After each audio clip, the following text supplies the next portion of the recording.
¿Cómo están? Buenas Buenas tardes. tardes, doctora. Andaban preguntando por mí, aquí estoy, no me he ido. Estaba buscándoles la clase de la semana pasada para ver si hacemos un pequeño repasito.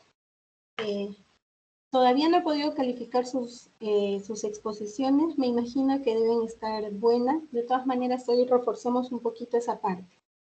Primero que nada, felicitarlos porque de verdad que en los informes pasados he visto muy buenos trabajos. De verdad que estaba muy tentada de ponerles 20 porque algunos han sido muy buenos. Con otros todavía estamos trabajando, confío en que vamos a seguir mejorando y dentro de poco todos van a tener 20.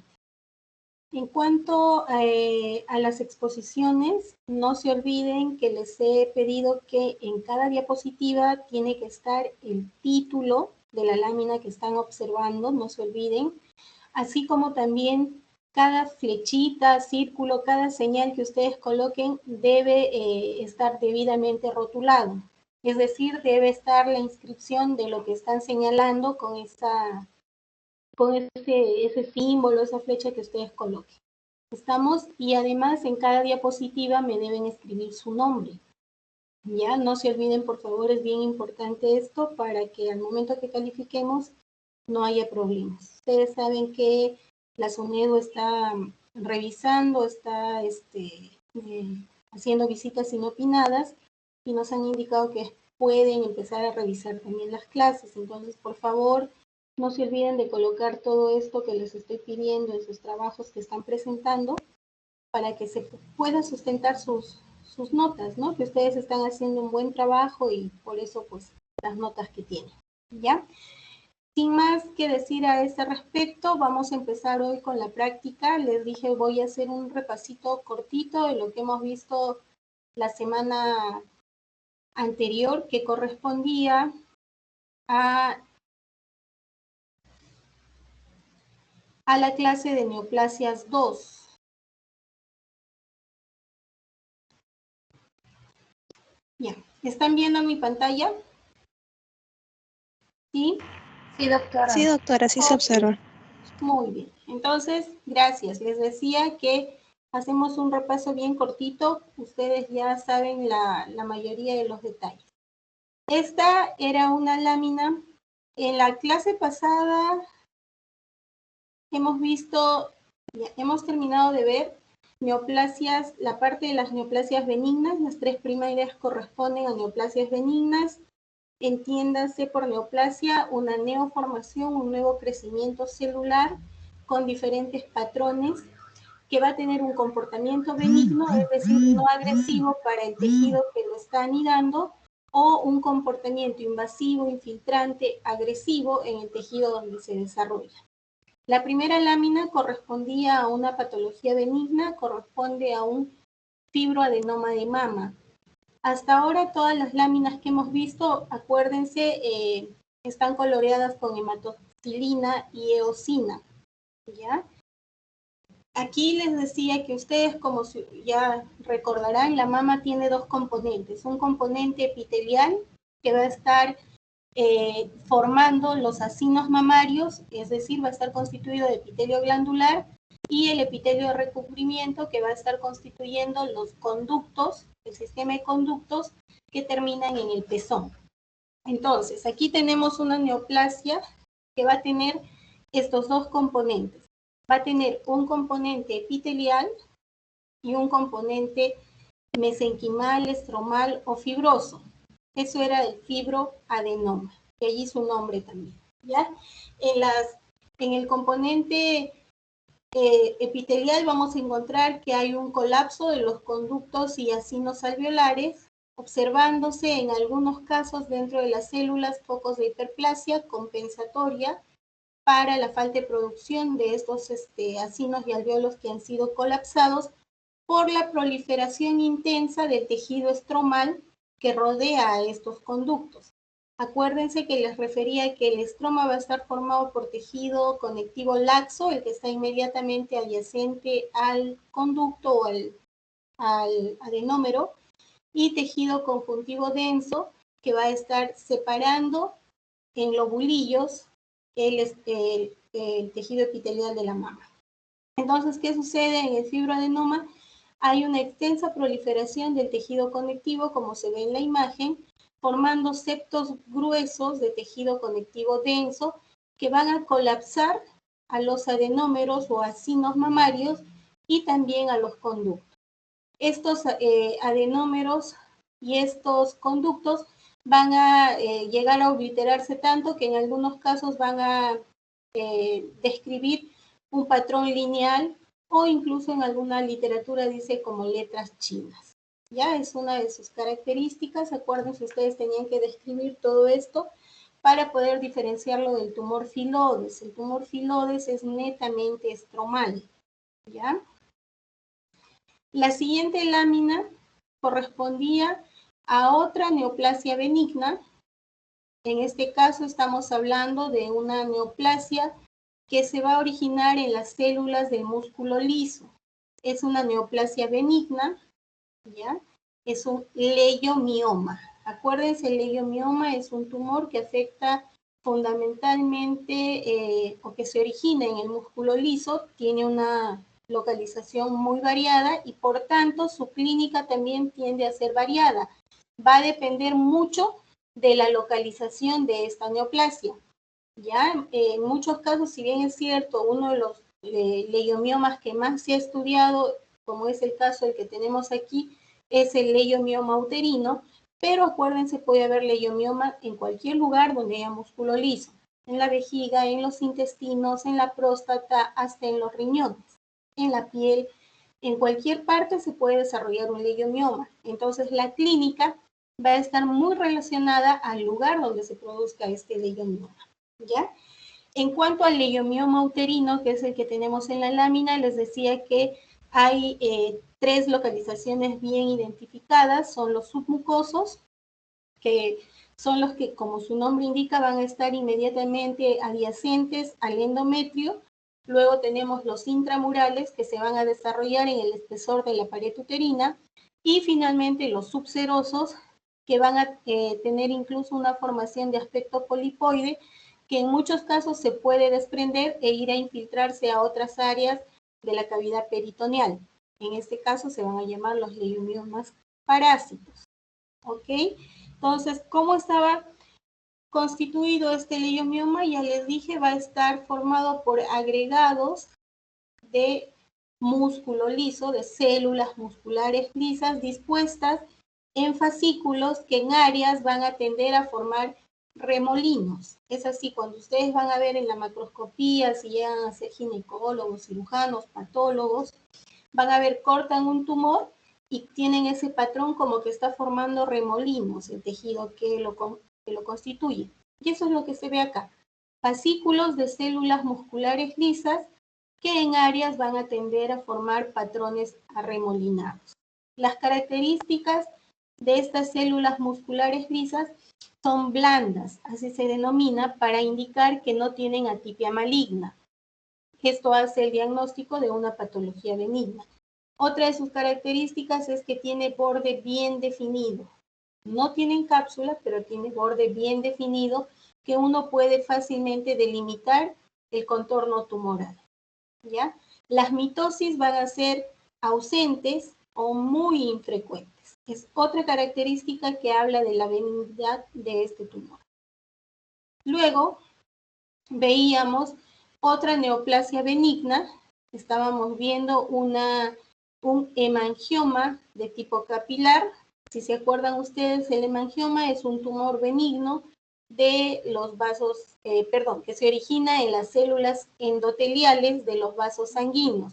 Estas células van a proliferar y van a formar estructuras vasculares que, dependiendo del diámetro de la estructura que formen, van a clasificarse en hemangiomas capilares o hemangiomas cavernosos cuando estas formaciones vasculares son muy grandes, ¿ya? Entonces, en la imagen tienen un hemangioma capilar cutáneo, que es uno de los más frecuentes. Acuérdense, se producían tanto a nivel de la piel y de las mucosas, con gran predominancia en la mucosa oral. Ya afectaba fundamentalmente a la edad pediátrica. Se puede encontrar en otras edades, pero afecta a la edad pediátrica. En la lámina teníamos la piel y teníamos esta proliferación de células endoteliales formando estructuras vasculares dispuestas en nidos, ¿sí? En nidos sólidos que van invadiendo la dermis, en este caso de la piel. A mayor aumento veíamos eso, proliferación de células endoteliales, estas de acá, células aplanadas,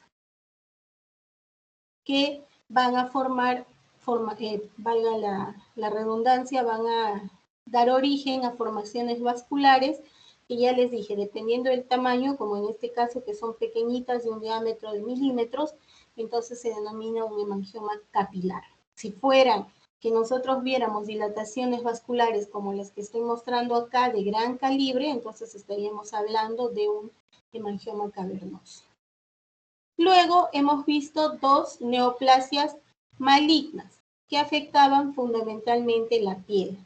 Esta de acá, la primera, corresponde a un carcinoma epidermoide o carcinoma espinoso que se va a desarrollar en las células del estrato espinoso del epidermis. Afecta fundamentalmente a la piel y a las mucosas, ¿ok? Afecta a la piel y a las mucosas.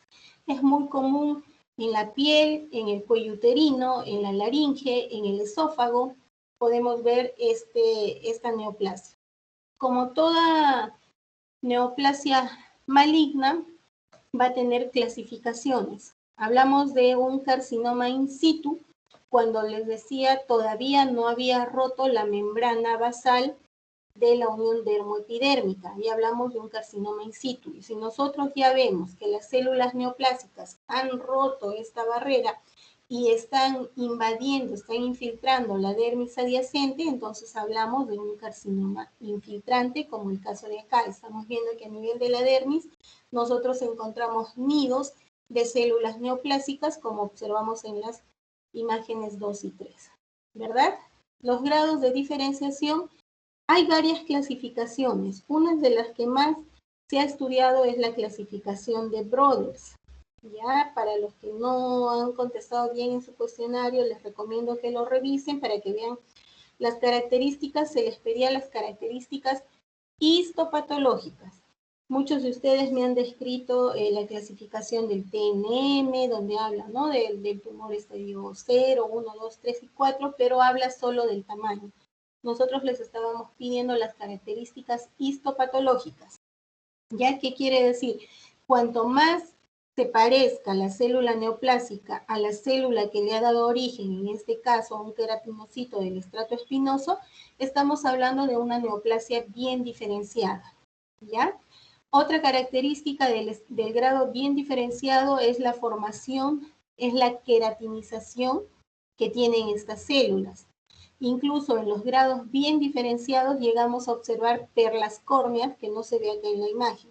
Entonces, si nosotros, antes se decía que si nosotros observábamos perlas córneas, bastaba para hacer el diagnóstico de un carcinoma epidermoide bien diferenciado. Hoy en día hay que cumplir otras características además de eso. Ya, otra característica es la cohesión celular.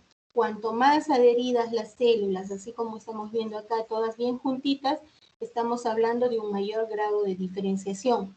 Pero cuanto más suelta la célula, cuando vemos un patrón infiltrante de una célula suelta o en grupitos muy pequeños, estamos hablando de un patrón más pobremente diferenciado. Y si hay células muy anaplásicas, es decir, que no es posible ni siquiera reconocer si eso es un queratinocito o es un melanocito o cualquier otro tipo de célula, estamos hablando de un patrón indiferenciado. ¿Ya? Entonces revisen esa parte que muy pocos han contestado y va a ser bien importante que ustedes lo manejen, sobre todo si se dedican al área clínica, si llegan a ser dermatólogos, entonces va a ser bien importante que ustedes identifiquen esto. Luego, finalmente, teníamos otra neoplasia maligna de piel, que es el carcinoma vasocelular. Les decía que este carcinoma se va a originar en las células basales de la epidermis y del folículo piloso. Por tanto, esta neoplasia no va a afectar a las mucosas, porque acuérdense ustedes, en la mucosa no tenemos folículos pilosos. ¿ya? Esta afecta únicamente a la piel, va a originar, ya les dije, de las células del estrato basal de la epidermis, ¿ya? ¿Y cómo se va a observar? Vamos a observar justamente eso, nidos de células basaloides. ¿Qué quiere decir basaloides? Son células columnares con un núcleo intensamente basófilo, ¿ya? Que van a estar formando nidos y que en la periferia de estos nidos vamos a tener una disposición como apiñadas, como apiladas de estas células basales, de estas células basaloides, dando ese tono como si fuera un reforzamiento del borde en un intenso tono azul. Ya, esa es una de sus características. Entonces, ese es el diagnóstico de o las características del carcinoma vasocelular. ¿Hasta allí tienen alguna pregunta respecto de esta clase? ¿O pasamos a la clase de hoy? Buenas noches, soy Nayeli Borja. Yo tengo una pregunta. Hola, dime. Hola, sí, mi pregunta es sobre la lámina 4 del carcinoma epidermoide. Usted mencionaba de que en esa diapositiva no se observaban de queratina, pero en la imagen 1 me parecía de que esas tinciones que están, hay 3 que se denotan muy bien, en específico 2 que están algo más rosados o entre un color Ahí donde rosado y está, naranja. sí, Esas serían las perlas, ¿verdad? sí, sí, tienes razón. En la imagen panorámica sí se observa ahí donde está el puntero, efectivamente, sí, esa es una perla córnea. Yo me refería que no me había... aquí, en las imágenes 2 y 3, no, aquí lo que vemos es queratinización variable de los queratinocitos, pero tienes razón, en la imagen panorámica, aquí donde está la flecha, sí correspondería a una perla córnea. Pero tengo mis dudas, ¿sí? Porque para que nosotros definamos como perla córnea tenemos que ver que allí haya neoplasia, ¿sí? Tenemos que ver, o sea, si el entorno de este material es así, con células de características neoplásicas y que en medio tienen esta estructura como una disposición concéntrica de la queratina, efectivamente estaríamos haciendo el diagnóstico de una perla córnea. La verdad no me acuerdo en la imagen del atlas si correspondía. Pero queda claro el concepto. Para que yo diga que es una perla córnea, tiene que estar en el contexto de un nido de células neoplásicas, ¿ya? Porque si no puede ser simplemente un efecto como acá, de la queratinización de la misma epidermis que por efecto del corte ha salido así. Entonces habría que ver el entorno, ¿ya? Y acá en los aumentos, sí no. Acá en ninguno de la imagen 2 y 3, ahí no se observa. ¿Estamos? ¿Quedó claro? Sí, sí, está bien, gracias. ¿Ya? ¿Alguna otra pregunta? Me hizo una pregunta en la lámina 2. ¿Llegó a explicar la 2 y la 3? Es que me dormí un ratito, perdóneme. Sí, sí lo expliqué y les sugiero que duerman sus horas completas para que en la clase estén atentos. Sí lo expliqué. Entonces hice bien la 2. Listo. ¿Alguna otra pregunta? Bueno, entonces vamos a pasar a la clase de hoy. Hoy vamos a ver... Muchas gracias. Ok, vamos a ver la tercera parte de las neoplasias. Hoy vamos a completar las neoplasias malignas. La primera lámina que vamos a ver es esta de acá, ¿ya? Como ustedes están viendo, cuando hablamos ya de neoplasia maligna, como bien me decía mi profesor, aprende bien histología y de ahí la patología va a ser fácil, porque todo lo que tú no reconozcas como normal va a ser patológico. Entonces, aquí si ustedes observan, no sé si alguno se atrevería a hacer el diagnóstico del órgano. ¿Hay alguien que quiera animarse a decirme qué órgano es?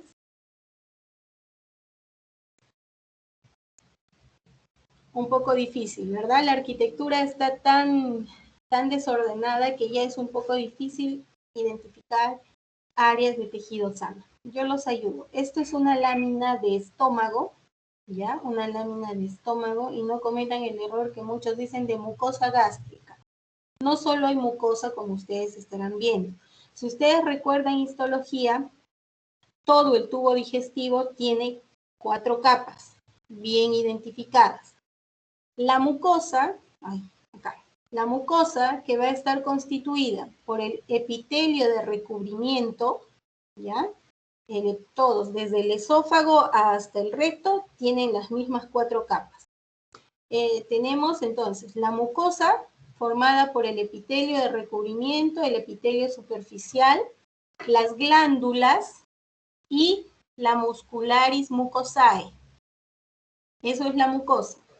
Por debajo de la mucosa o hacia afuera, si lo prefieren, vamos a tener a la submucosa, que es una capa de tejido conectivo intensamente vascularizado, porque estos vasos van a nutrir a la mucosa. Y es bien importante que ustedes tengan bien claro eso. Ahora les voy a explicar por qué.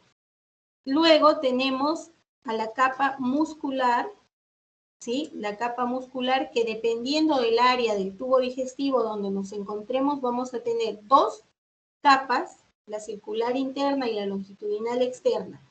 El estómago es la excepción. Aquí tenemos una tercera capa oblicua, porque acuérdense, necesitamos mucho músculo para que se pueda mezclar el contenido alimenticio. Y por fuera tendríamos a la serosa, ¿ya? Serosa, que va a estar constituida por tejido adiposo con vasos sanguíneos y nervios, y tapizada por el peritoneo, ¿ya? Esas son las 4 capas.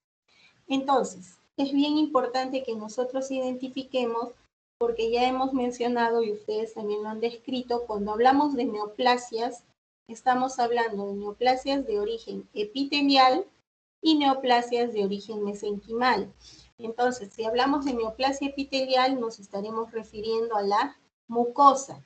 Neoplasia epitelial, carcinoma. Entonces, si hoy les decía yo que esto es una lámina que corresponde a un adenocarcinoma gástrico, ya les estoy indicando que la neoplasia, que las células de origen de esta neoplasia van a corresponder, puede ser al epitelio de superficie, al epitelio de revestimiento, o al epitelio que se encuentra en las paredes de las glándulas. ¿Ya? Cuando hablábamos de los leiomiomas, les decía también que hay leiomiomas en el estómago. Por supuesto que pueden haber leiomiomas en el estómago, porque les estoy diciendo que el estómago tiene una capa muscular, ¿verdad?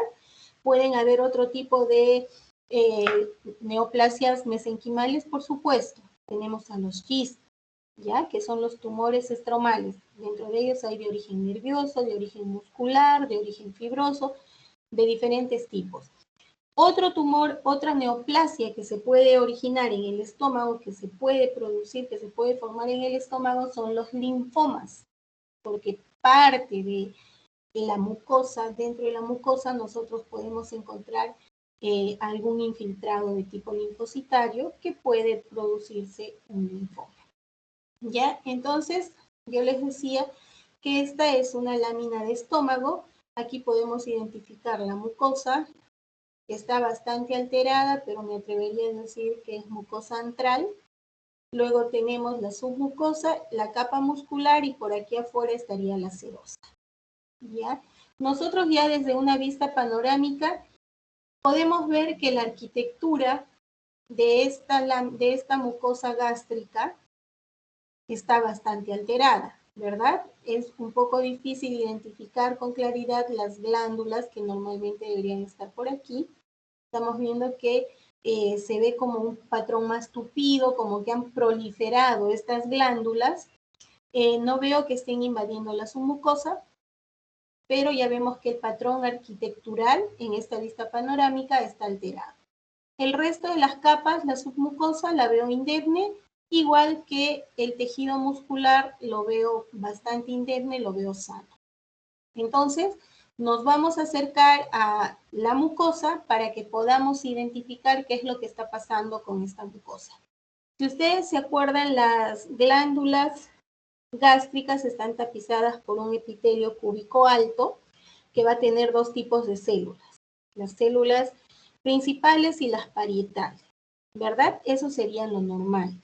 Pero ¿qué estamos viendo acá? Acá nosotros estamos viendo que hay una gran proliferación celular que van a estar formando glándulas con un patrón arquitectural atípico. Ustedes están viendo que hay glándulas más pequeñas, glándulas más grandes, y dentro de estas glándulas estamos observando que las células en algunos casos están intensamente basófilas. Miren, hay células bien oscuras, bien moraditas, de un tamaño mayor. Incluso estamos viendo que el núcleo de estas células ya no está hacia la base como se debería observar en una glándula gástrica normal, sino que están a distintos niveles. Entonces, nos acercamos y estamos viendo lo que tenemos en la imagen 3.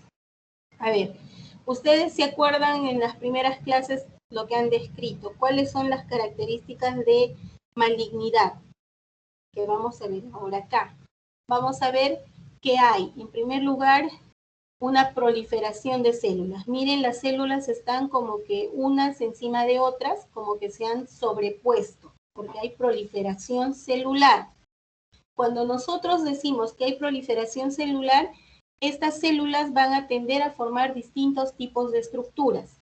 Por ejemplo, en el caso, estamos viendo que esta proliferación de células epiteliales está formando glándulas, ¿verdad? Entonces decimos que tienen un patrón glandular, de allí que viene el prefijo adeno, ¿ya? Adeno. Si estas glándulas estuvieran, si estas células estuvieran formando papilas, entonces hablaríamos de un carcinoma papilar. Si estuvieran, a veces tienen un patrón cribado, o también pueden estar formando nidos sólidos. Hay una variedad de carcinoma gástrico que tiene un patrón sólido.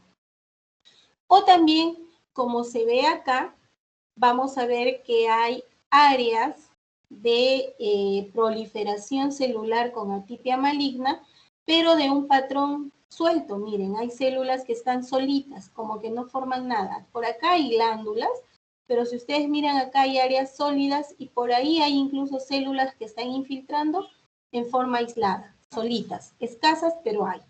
¿Ya? Entonces, describimos las características de malignidad. Estamos viendo que hay una gran proliferación de células dispuestas en un patrón glandular, ¿ya? Glandular.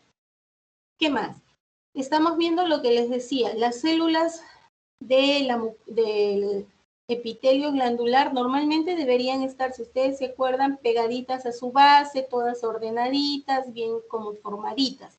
Pero ¿qué estamos viendo acá? Acá estamos viendo que hay células que están hacia la base, otras que están más hacia la superficie, otras que están por el medio. A eso que se llama pérdida de la polaridad, ¿ya? Pérdida de la polaridad nuclear. Los núcleos están en distintas ubicaciones.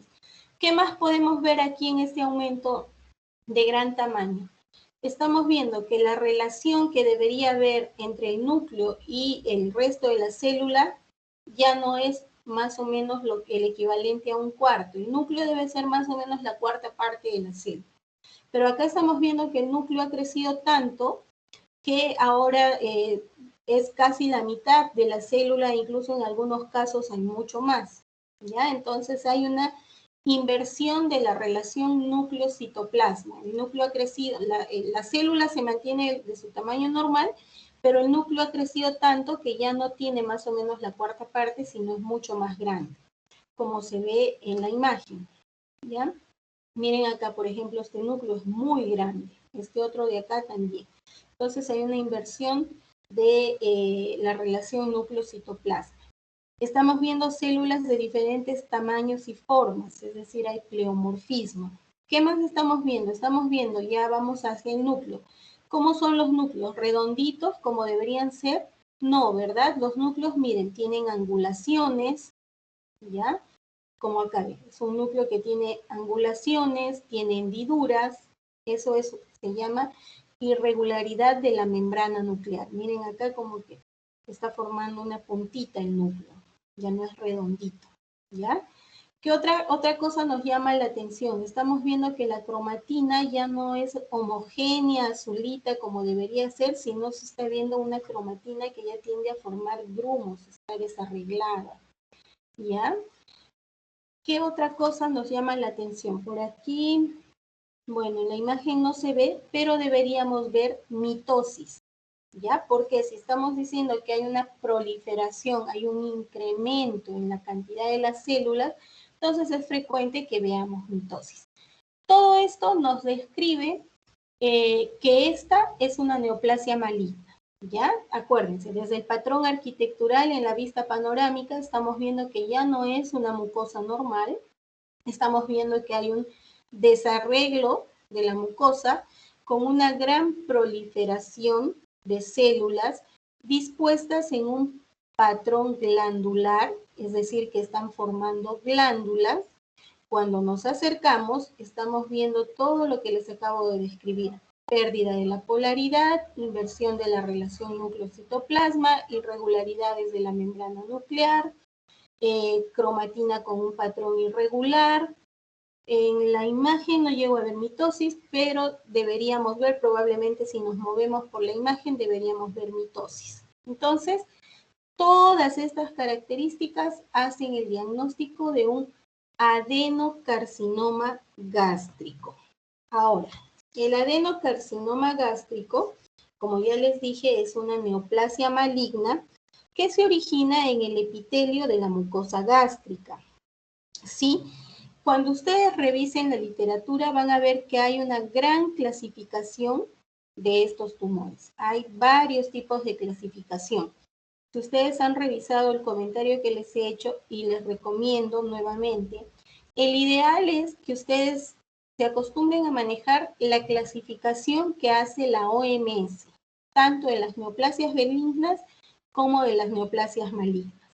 En general, casi todas las neoplasias están clasificadas por la OMS, obviamente es de consenso internacional, es lo que se maneja. Entonces, para que podamos comunicarnos con las distintas especialidades de la medicina, es decir, yo como patóloga, con los clínicos, con los cirujanos, se maneja internacionalmente la clasificación de la OMS. ¿Qué nos dice la clasificación de la OMS respecto de estos adenocarcinomas gástricos? Los va a clasificar como un subtipo papilar, un subtipo tubular. Ahí hay, dependiendo del grado de diferenciación, 1, 2 y 3. También tenemos el tumor de las células en anillo de sello, tenemos el tumor mucinoso, el indiferenciado, el adenoescamoso, el tumor de células pequeñas y el tumor carcinoide.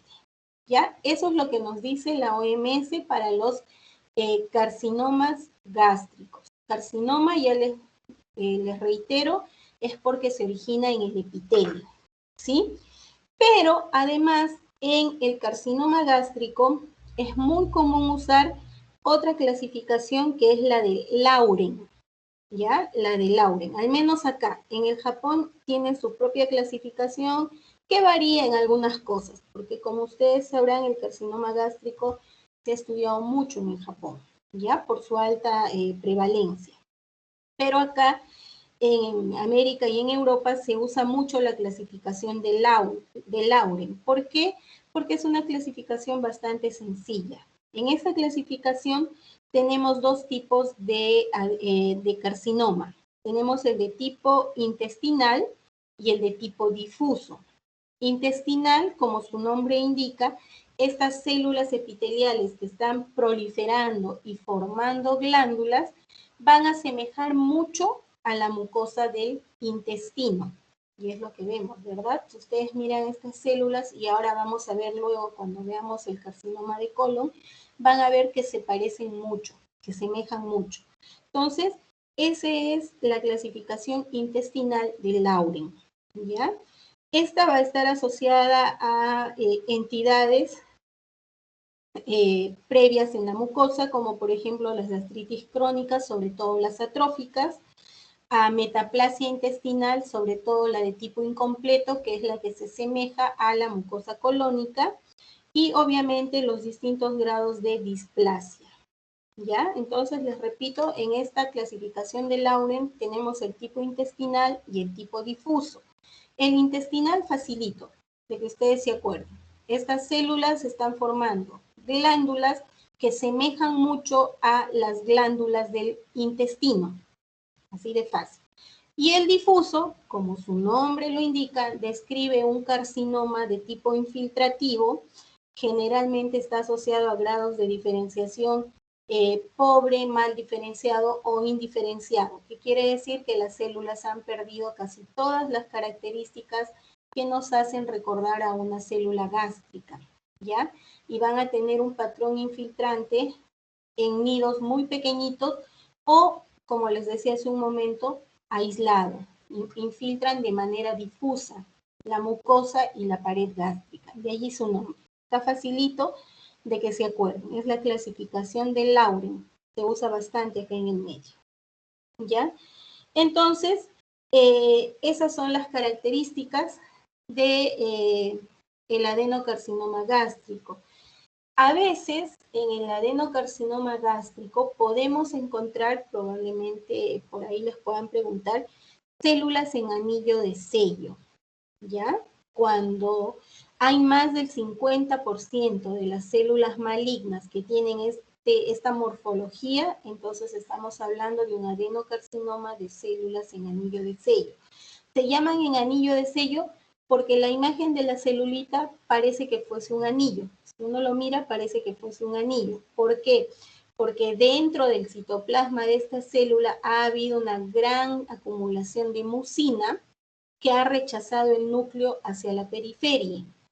Entonces nos da esa imagen porque la mucina no se pinta con la hematoxilina y eosina, acuérdense. Entonces solo queda marcada la membrana con su núcleo rechazado a la periferia, parece un anillo. ¿Ya? Entonces está fácil de que se acuerde.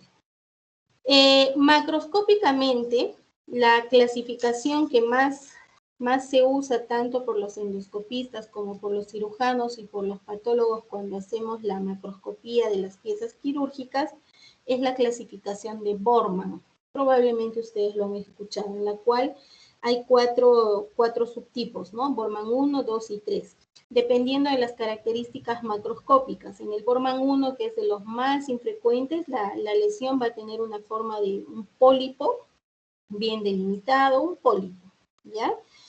Sin úlcera.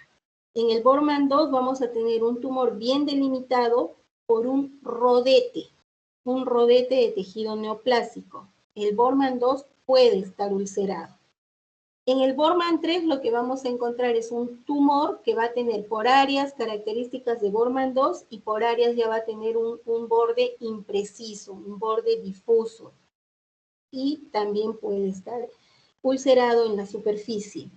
El Borman 4 ya hace referencia a un tumor que está infiltrando más allá de la submucosa, es decir, ya ha infiltrado la capa muscular, la serosa, ya puede estar, incluso en el Borman 4 ya hablamos de linitis. No sé si ustedes han escuchado el término de la linitis plástica, es cuando la neoplasia, cuando el carcinoma gástrico está infiltrando toda la pared gástrica, el estómago tiende a tomar la forma de estos recipientes donde se guardaba vino, de allí su nombre. Disminuye su tamaño, la pared se hace rígida, engrosada, dura, ¿ya? Entonces, allí se habla de linitis plástica. Listo, ¿hay alguna pregunta respecto del adenocarcinoma gástrico? ¿No? Si no hay preguntas, pasamos a la siguiente lámina. Esta lámina que están viendo corresponde a un carcinoma de colon, ¿ya? Un carcinoma de colon. ¿Cómo van a identificar ustedes qué es colon? Acá está. Este fragmentito que está por acá, en la imagen 1 y en la imagen 2, ¿sí? Corresponde a una mucosa de colon relativamente normal. Acuérdense, les decía que todo el tubo digestivo va a tener sus 4 capas: mucosa, submucosa, la capa muscular y la serosa por aquí afuera. Acá, mucosa, la submucosa acá pegadita a la mucosa, la muscular y la serosa. ¿Ya? Ahí podemos ver ustedes qué es lo que caracteriza, cómo van a identificar que esto es colon, porque las glándulas del colon, las glándulas colónicas, las glándulas de Lieberkühn, van a estar constituidas fundamentalmente por células caliciformes, ¿ya? Así como las están viendo aquí, acuérdense, células caliciformes que producen moco, por lo tanto, les reitero, el moco no se pinta con esta coloración, entonces parece como que las células estuvieran vacías en su parte apical, pero no es que estén vacías, sino que ahí tienen una gran vacuola conteniendo moco. Valga la lámina también para que ustedes miren cómo están tapizadas estas glándulas, cómo están los núcleos bien pegaditos a la base, bien pequeñitos, todos guardando su lugar, ¿verdad? Hacia la base, sin apilarse. ¿Para qué? Para que cuando ya empecemos a describir la lesión, ustedes vean las características. Entonces, aquí mucosa colónica normal. Aquí también para que ustedes puedan identificar que esto es una neoplasia de colon. Vamos, nuevamente, ¿qué es lo que estamos viendo en esta imagen panorámica?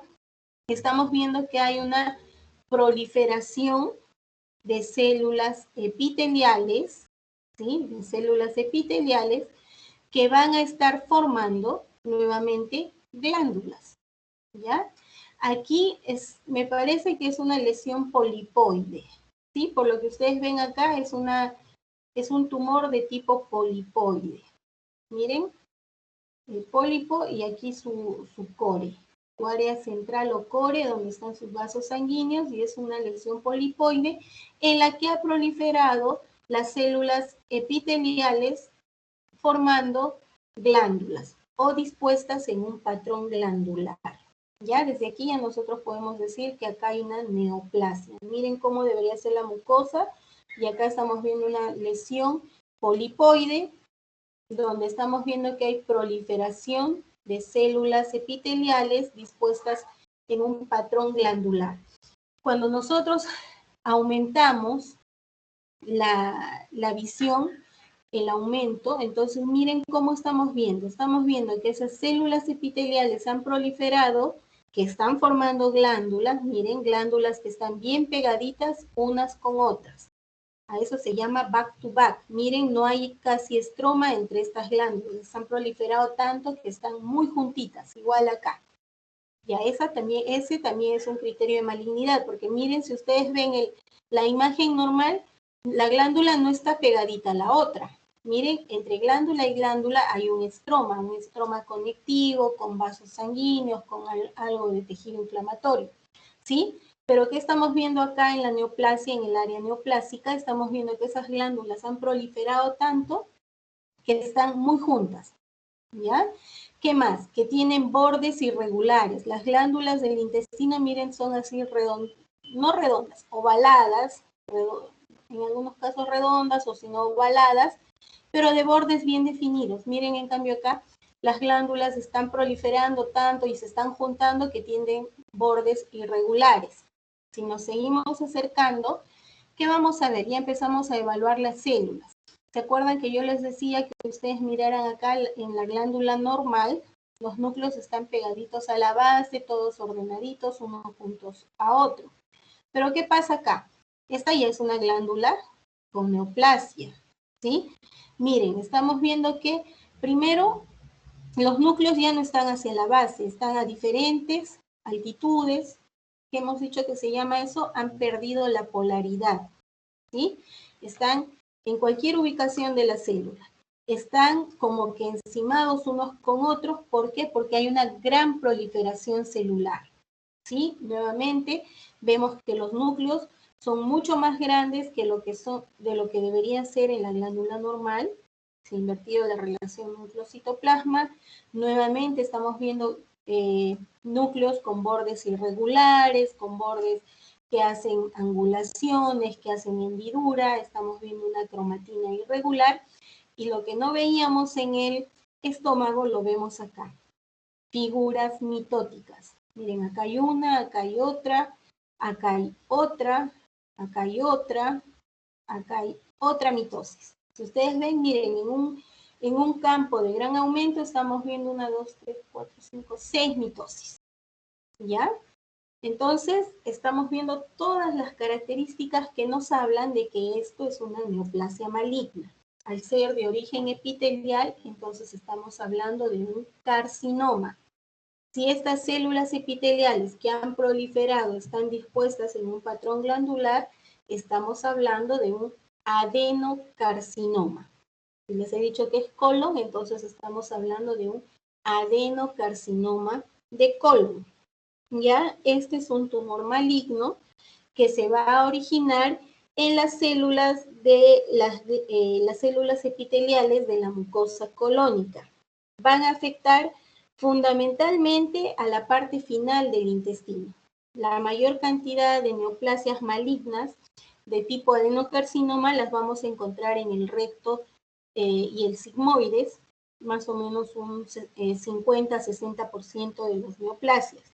Le siguen en frecuencia el ciego y el colon ascendente, luego tenemos el colon transverso y finalmente el colon descendente.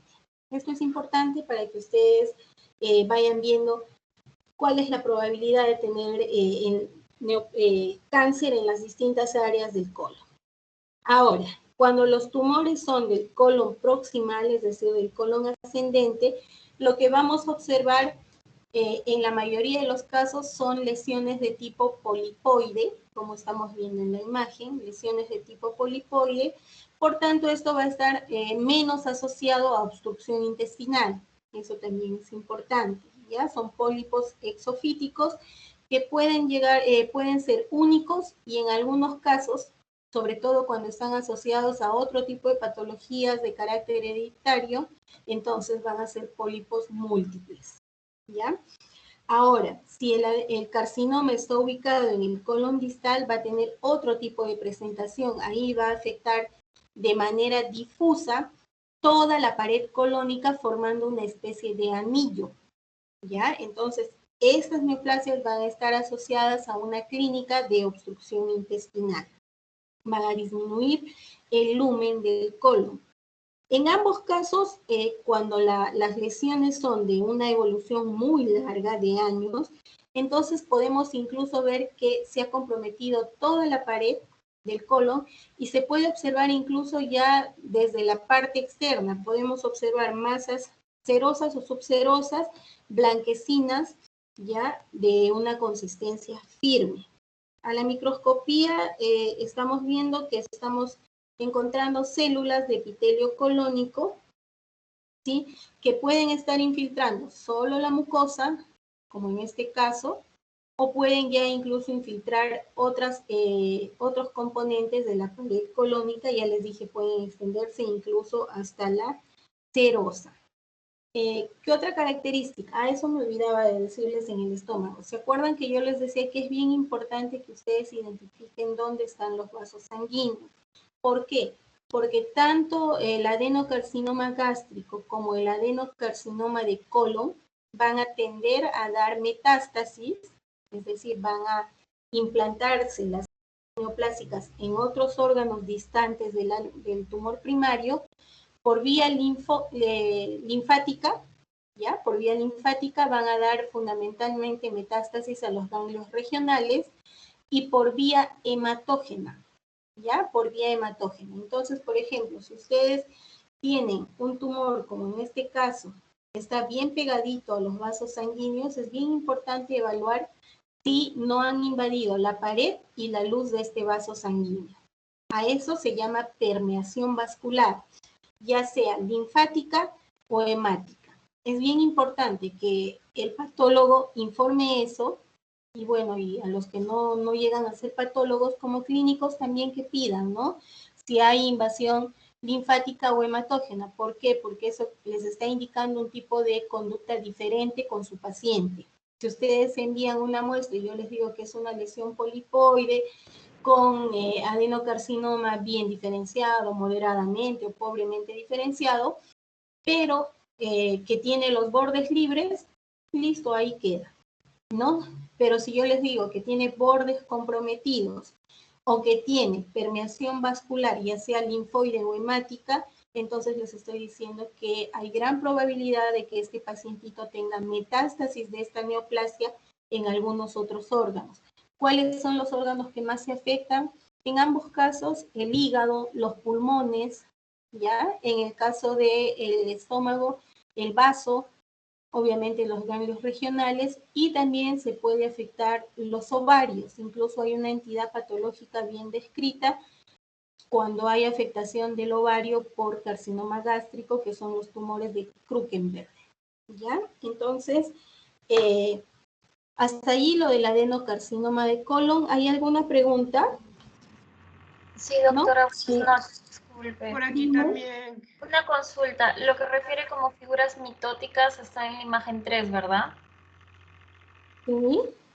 ¿Podría, por favor, señalarlo? No lo alcancé a ver con su puntero, por favor. Ahí te estoy señalando, ¿los ves? Ay, espérate, ya, ahí, ¿lo ves? Acá hay uno, a su lado hay otro, acá arribita hay otra, acá hay otra, acá hay otra. ¿Sí? ¿Ahora sí? Sí, doctora, gracias. Ok. Una preguntín. La 2 sería de la segunda parte que usted dijo que tienen daños, ¿cómo se llamaba? No me acuerdo. Mira, las tres imágenes corresponden a la misma lesión, sino que tienen diferentes aumentos. En la imagen 1 estamos mostrándote una visión panorámica para que tú puedas identificar primero el órgano en el cual vas a describir esta patología. Aquí donde estoy señalándote con la flecha, te estoy mostrando un fragmento de pared colónica relativamente normal, donde ustedes van a observar todas las características que hemos hablado. Y ahí mismo tú estás observando esta lesión que les decía que es un pólipo, ¿ya? Donde estás viendo que hay proliferación del tejido epitelial dispuesto en un patrón glandular. Entonces, una vez que yo he identificado que acá hay una patología, porque estoy viendo que hay una alteración de la pared colónica a predominio de la mucosa, voy a aumentar mi campo de visión. Tengo una visión de mediano aumento, que es esta de acá, la número 2, en la cual nuevamente estoy observando la mucosa relativamente conservada, y aquí hacia la parte superior estoy observando lo que te he descrito, una proliferación de las células epiteliales dispuestas en un patrón glandular. Hasta allí he evaluado características arquitecturales. Yo necesito identificar si esta proliferación epitelial es benigna o es maligna. Para eso me acerco para poder identificar las características de las células propiamente. Ya es una visión de gran aumento, o si tú lo quieres llamar 40X, que me permite apreciar las características tanto de las células como de sus núcleos y ver lo que les he mostrado, las figuras mitóticas. Con todo esto, después de yo haber observado que hay una alteración de la arquitectura, hay una alteración a nivel celular, estas células tienen atipia maligna por todos los criterios que ya hemos descrito, pleomorfismo, irregularidad de la membrana nuclear, pérdida de la polaridad, inversión de la relación núcleo-citoplasma, el desarreglo de la cromatina, la abundancia de figuras mitóticas.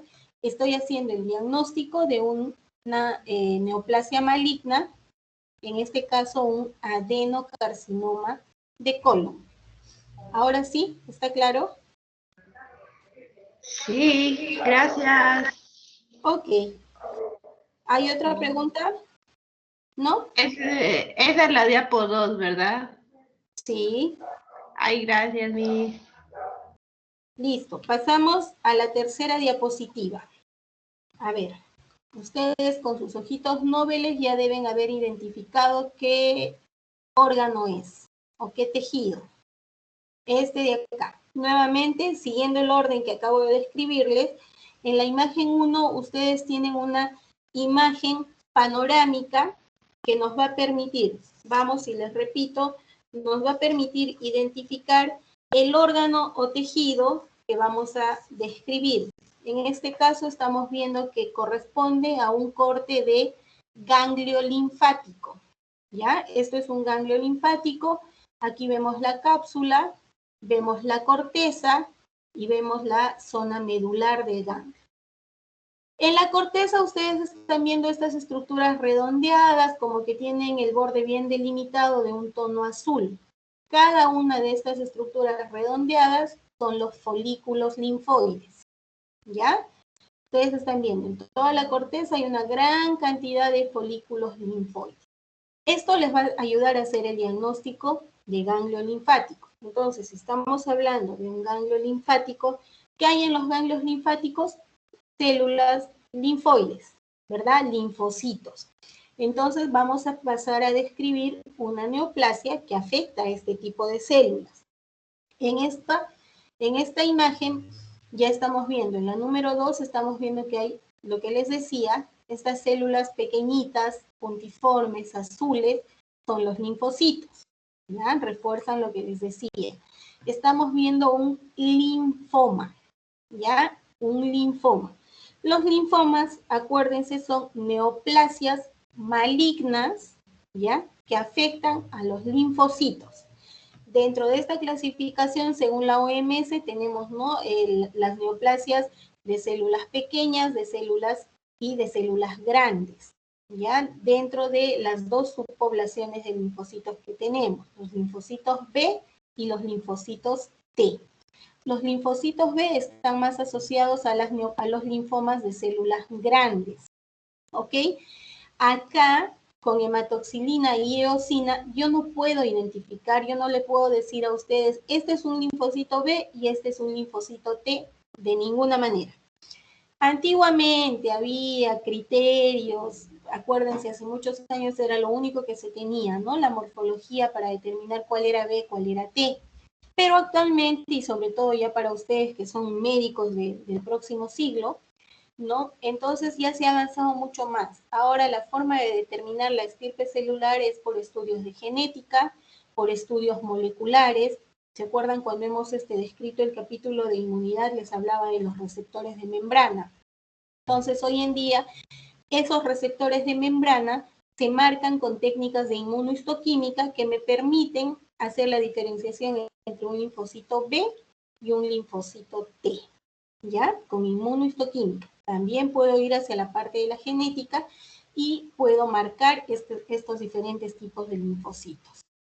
Entonces, acá ya les dije, estamos viendo un linfoma, es una neoplasia maligna que afecta a los linfocitos. Dentro de la clasificación que tiene la OMS, tiene dos grandes grupos. Los linfocitos, los linfomas Hodgkin y los linfomas no Hodgkin. Dentro de los linfomas no Hodgkin están los que yo les he dicho, los de células pequeñas, los de células grandes.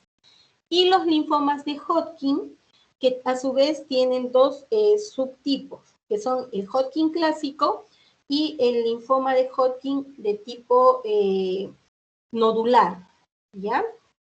¿Qué nos hace el diagnóstico de un linfoma de Hodgkin? Lo que ustedes están viendo acá en la imagen 3. Mira, en la 2 también se ve, pero en la 3. ¿Están viendo mi puntero? ¿Sí? Están viendo, esta célula es la más típica, pero también esta de acá y esta de acá son lo mismo. Estas son las células de Rett-Steinberg, ¿ya? Células de Rett-Steinberg, que justamente por estudios de inmunohistoquímica se ha visto que tienen un tipo clonal B, ¿ya? Un fenotipo clonal B, es un linfocito B, ¿ya? Entonces, si yo ya acá he visto que corresponde a un linfoma, ahorita les voy a describir las características, y además estoy identificando esta célula de Rett-Steinberg, entonces mi diagnóstico es más sencillo. Este es un linfoma de Hodgkin, ¿ya? Linfoma de Hodgkin. Ahora, ¿qué características me hacen llegar a mí al diagnóstico de que esto es una neoplasia maligna? Imagínense, ustedes ven un ganglio y tienen que hacer el diagnóstico. Primero, como en toda neoplasia, lo primero que vamos a identificar es la pérdida de la arquitectura, ¿ya? La pérdida de la arquitectura. Por eso, si ustedes tienen la imagen de un ganglio donde debemos ver los folículos linfoides dispuestos en la corteza y hacia la médula menos, pero puede haber alguno que otro folículo. Pero ¿qué sucede? Cuando nosotros tenemos una neoplasia, como hemos visto hasta la lámina anterior, lo primero que se altera es la arquitectura.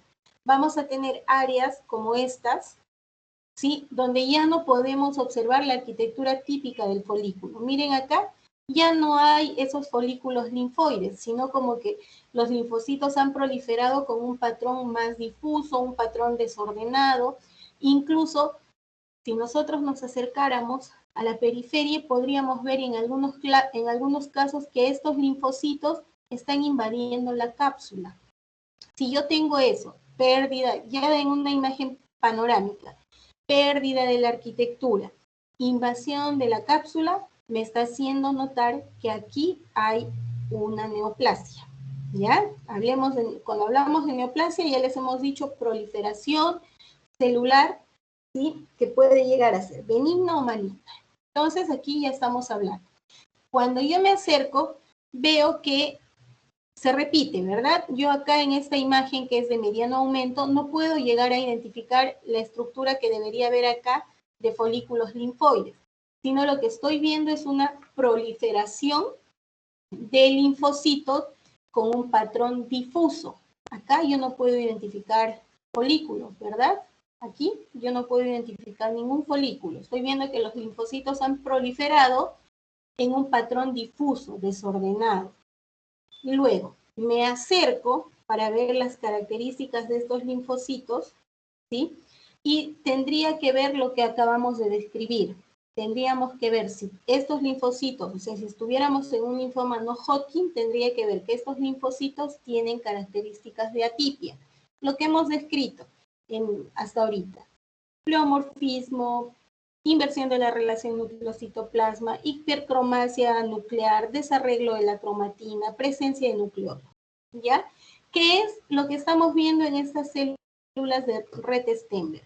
En este tipo de linfoma de Hodgkin, la célula neoplásica es esta, la célula de Rett-Steinberg. Esta es la célula neoplásica.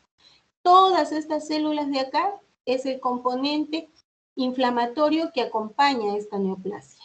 Acá en el linfoma de Hodgkin, esta es la célula neoplásica, la célula de Rett-Steinberg.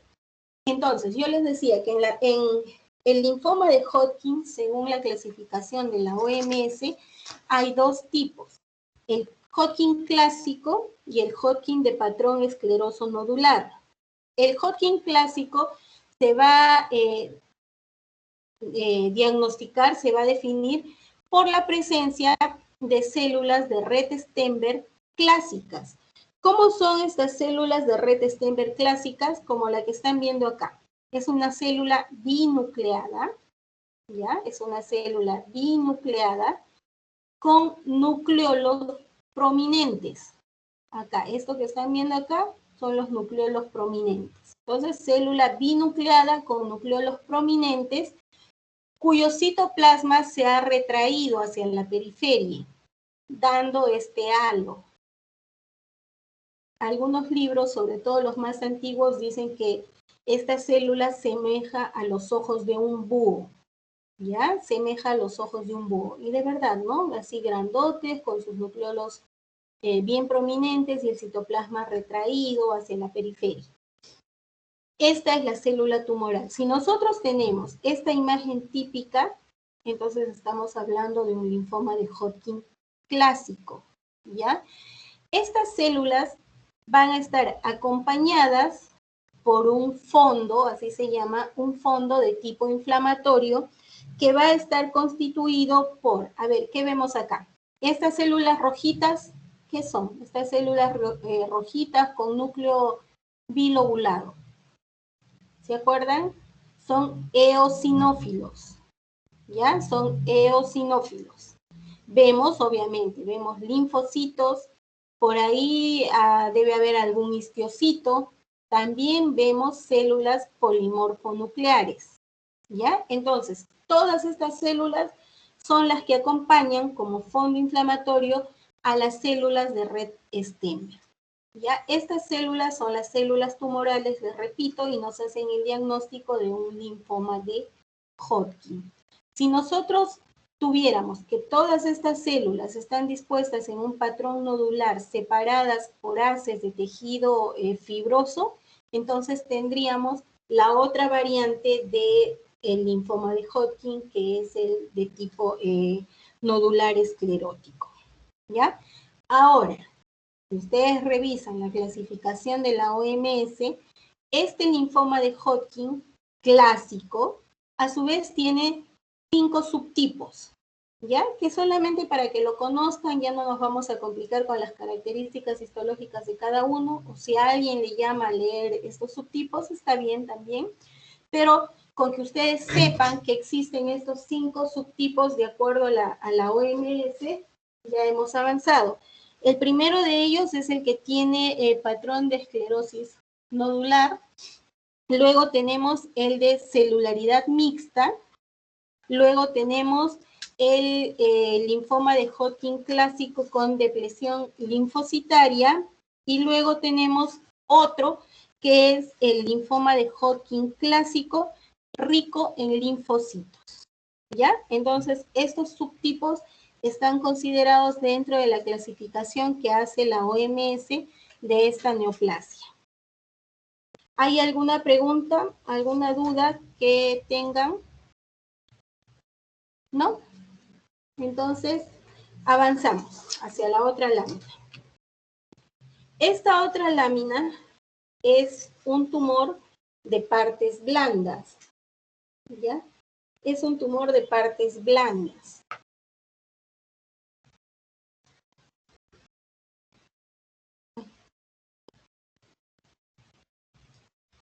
Ya.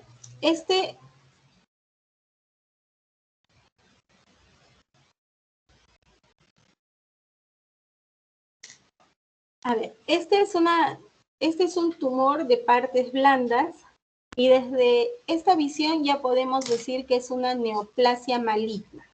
Ya es una neoplasia maligna, ahora vamos a describir por qué.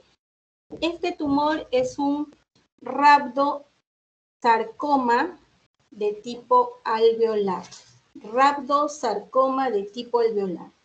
Entonces, si ya yo les he dicho el diagnóstico, ustedes inmediatamente han traído a su memoria dónde se origina el rhabdomiosarcoma.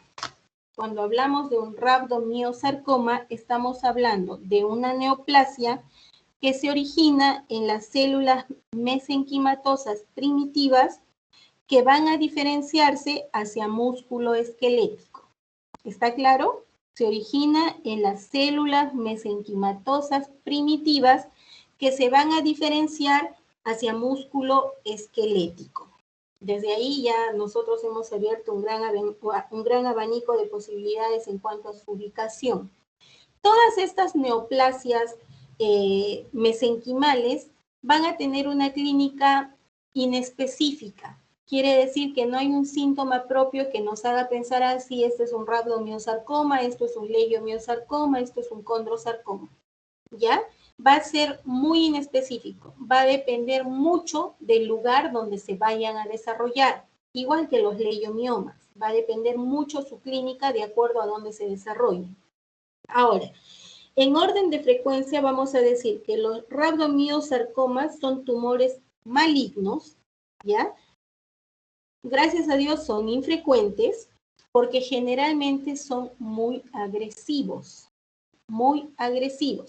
y que van a afectar fundamentalmente a personas jóvenes, fundamentalmente en la niñez y adolescencia, ¿ya? Muchas veces, en su gran mayoría, estos rhabdomiosarcomas se van a desarrollar en los músculos profundos de las extremidades. Pueden desarrollarse en otras áreas, en la cabeza, en el cuello, en el tronco, ¿ya? Pero fundamentalmente se van a desarrollar en los músculos profundos de las extremidades.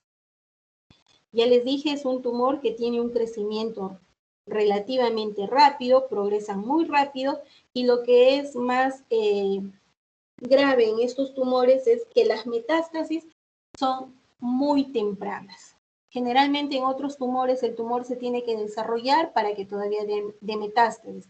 En cambio, en los rhabdomiosarcomas no. Un tumor muy pequeñito ya puede tener metástasis a distancia, fundamentalmente por vía linfática y vía hematógena.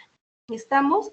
Entonces ya les dije, es un tumor que se origina en las células mesenquimatosas primitivas que van a diferenciarse en músculo esquelético. Esto es importante para que vayamos haciendo ya la identificación del tumor. Ya les dije, no hay una clínica específica, tampoco hay una imagen específica, generalmente son tumores muy agresivos, muy infiltrantes, las lesiones que se ven en internet, en los libros, van a ver ustedes, son lesiones muy aparatosas, inespecíficas, ayudan, hoy en día más bien con el avance de la imagenología se pueden detectar aún cuando son pequeñitos, antes no era el caso. ¿Qué vamos a ver a la microscopía de este tumor? Vamos a ver lo que estamos observando acá. Vamos a ver que hay una proliferación, ¿ya? Proliferación de células neoplásicas que van a estar separadas por septos de tejido fibroso, que le van a dar la apariencia de formar unos nidos o racimos de células neoplásicas. Si ustedes están viendo, hay gran proliferación de septos fibrosos que van dejando en el camino nidos o racimos de células neoplásicas. ¿Ya? Eso estamos viendo nosotros en la visión panorámica.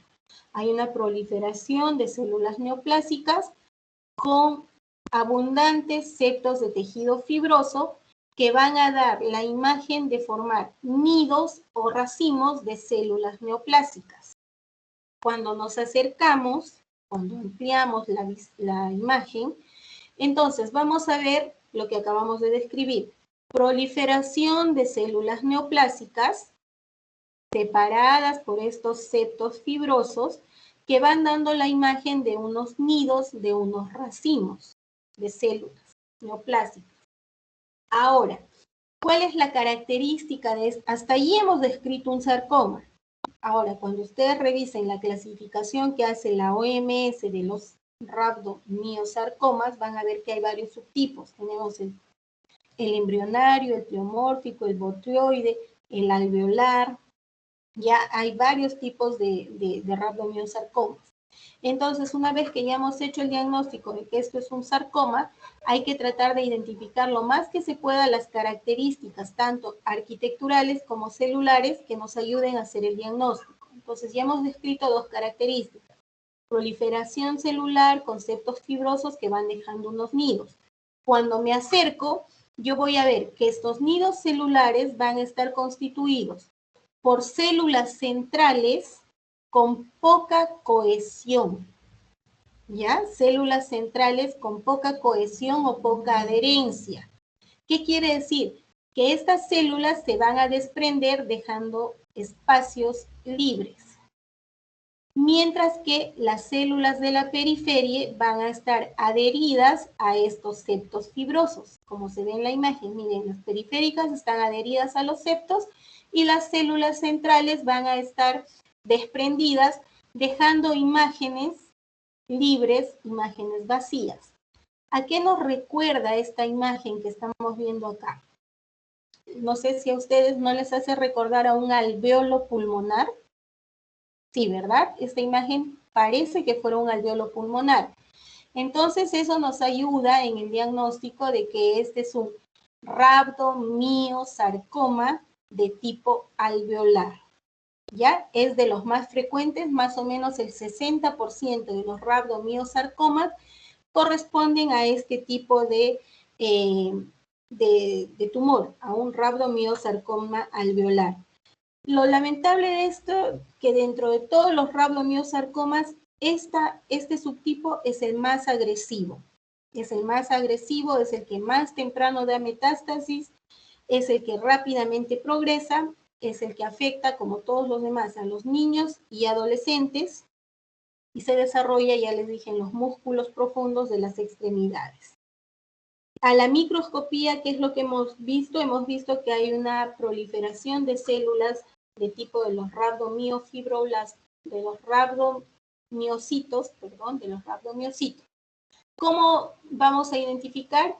Estamos viendo que van a ser células de tipo sarcomatoso, es decir, fusiformes, alargadas, con un citoplasma intensamente eosinófilo, como están viendo acá, miren, citoplasma intensamente eosinófilo. Incluso si sus ojitos noveles se esfuerzan un poquito, vamos a ver, por ejemplo, en células como estas, las estrías. Miren, las estrías transversales, ¿sí? Por ahí hay células que nos permiten, como en esta de acá también, células que nos permiten observar las estrías transversales. ¿Eso a qué nos hace recordar? A las células del tejido muscular esquelético. ¿Se acuerdan? Que tenía el citoplasma atravesado por estrías transversales.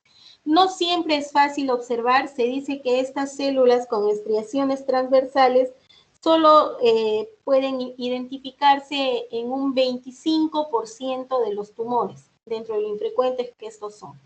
¿Ya? Entonces son células de tipo sarcomatoso con citoplasma intensamente eosinófilo, tal como el músculo, y que en algunas se puede llegar a observar las estrías transversales. Ahora, estas células pueden también en algunos focos tener una forma algo más redondeada. También es una característica de este tumor.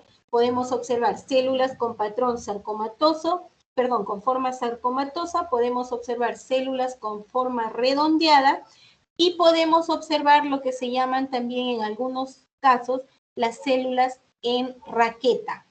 ¿Ya? Las células en raqueta como esta de acá, más o menos. Miren, semeja como si fuera una raqueta, ¿verdad?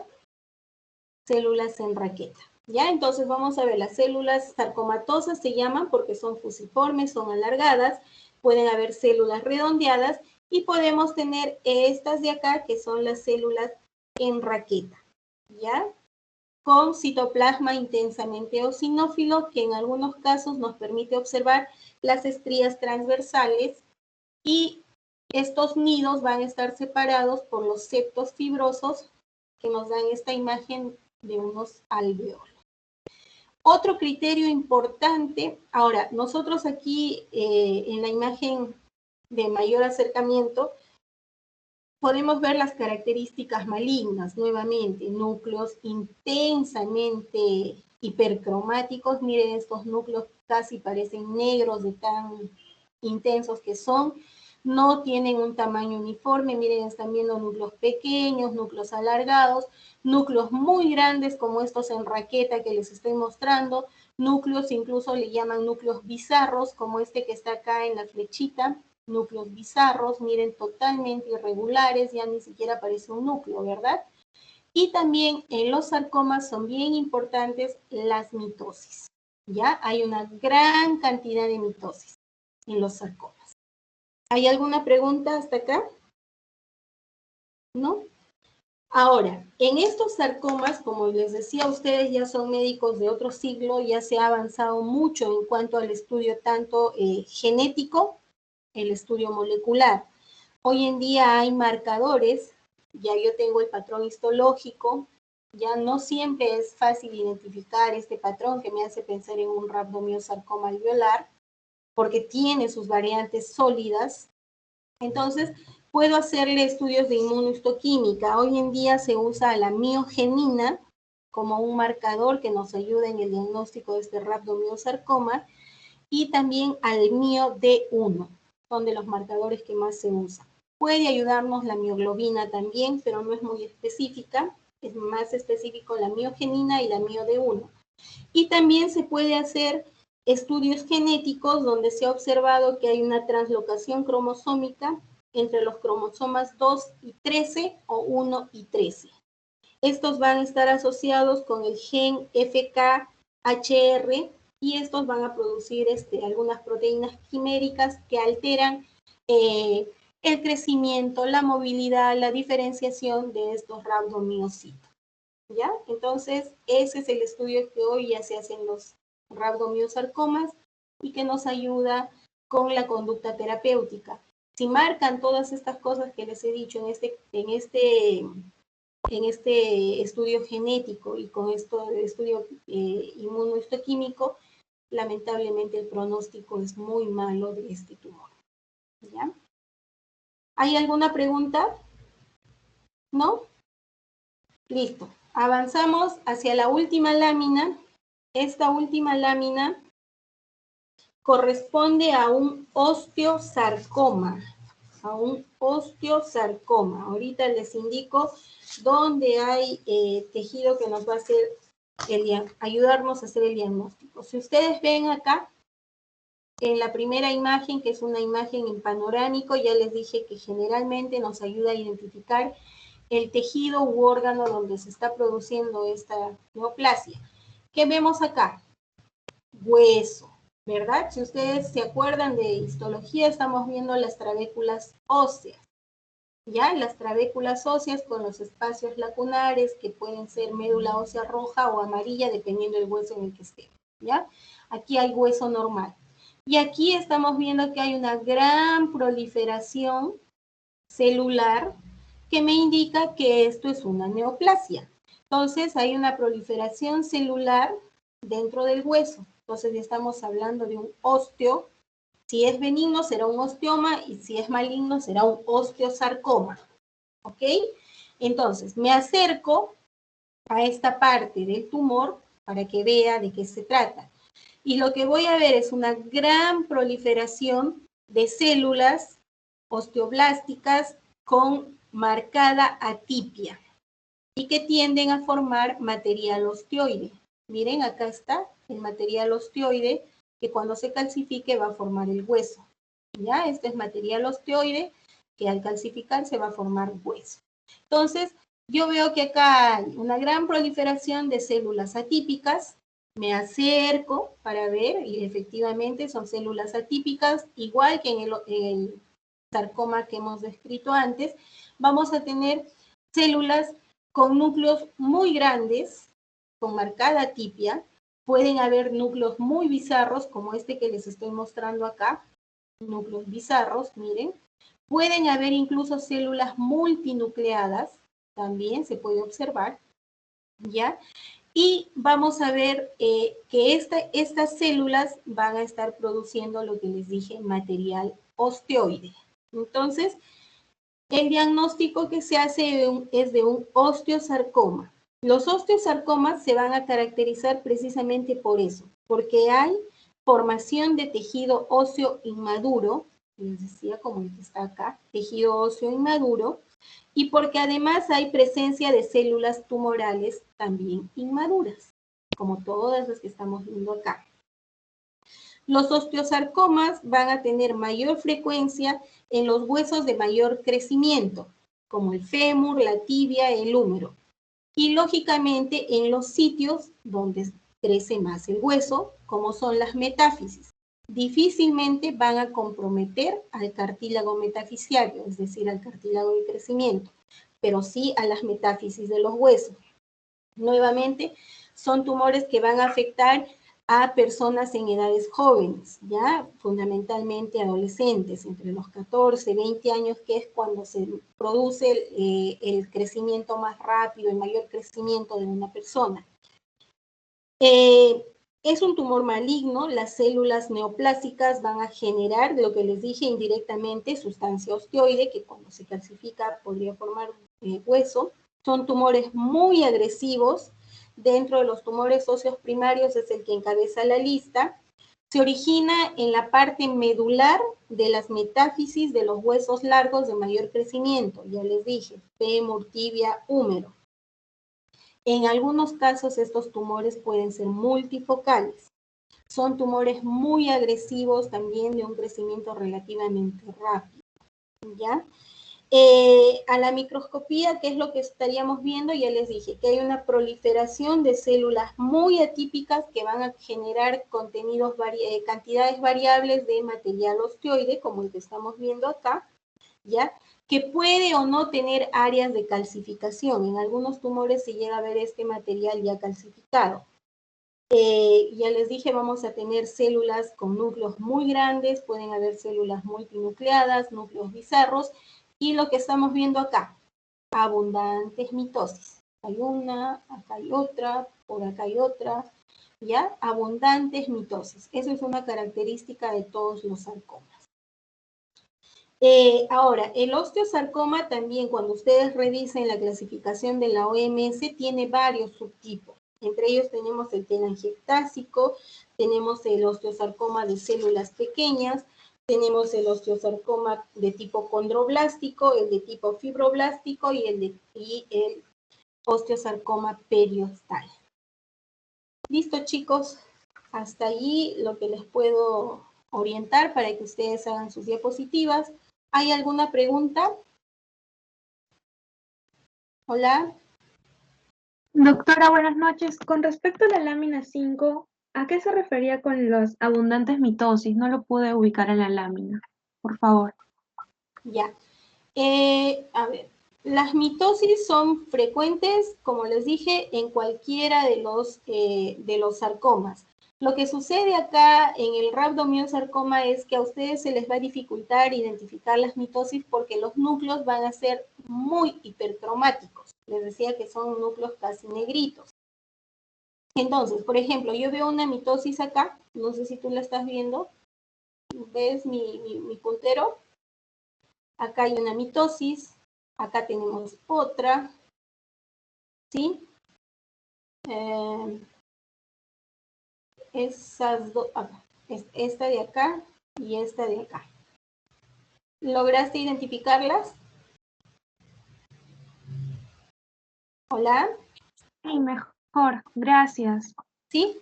Ok, esas son las mitosis. Son muy características de cualquier sarcoma. ¿Alguna otra pregunta?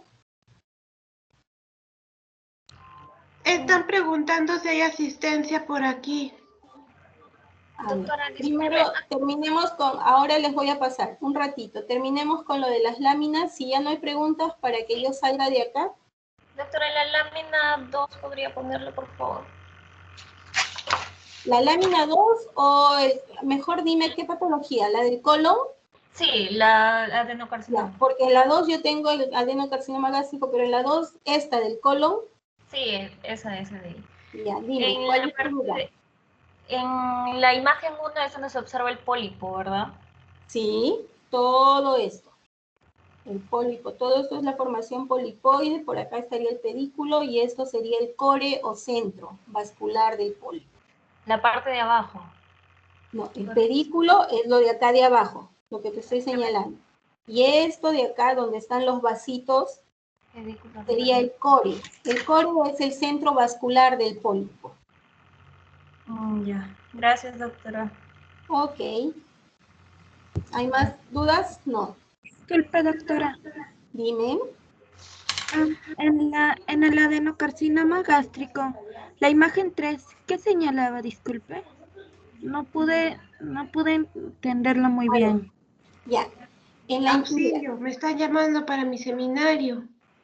Mira, escúchame, las láminas son aumentos de la misma lesión. Acá en la imagen 3 lo que te va a permitir observar son las características celulares de atipia, ¿ya? O sea, en la lámina 1 les dije que era patrón arquitectural, en la lámina 2 también ya podías ver algunas características citológicas, y en la lámina 3, al ser de mayor aumento, lo que tú podías ver son todas las características celulares de malignidad.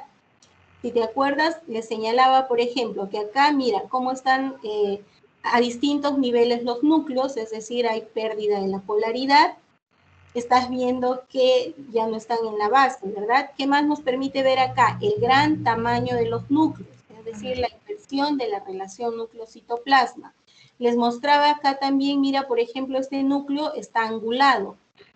Hay irregularidad de la membrana nuclear. Acá hay un núcleo angulado, acá tienes otro, por acá tienes una hendidura en la membrana nuclear. ¿Qué otra cosa nos permite ver? Las irregularidades de la cromatina. Todo esto es característica de malignidad. También estás viendo que hay las glandulitas, están juntas una con otra. Eso se podía ver en esa imagen. ¿Algo más? Gracias. Ok, listo. A ver, vamos avanzando con las preguntas para que, con el formatito de la asistencia para que no estén estresados los que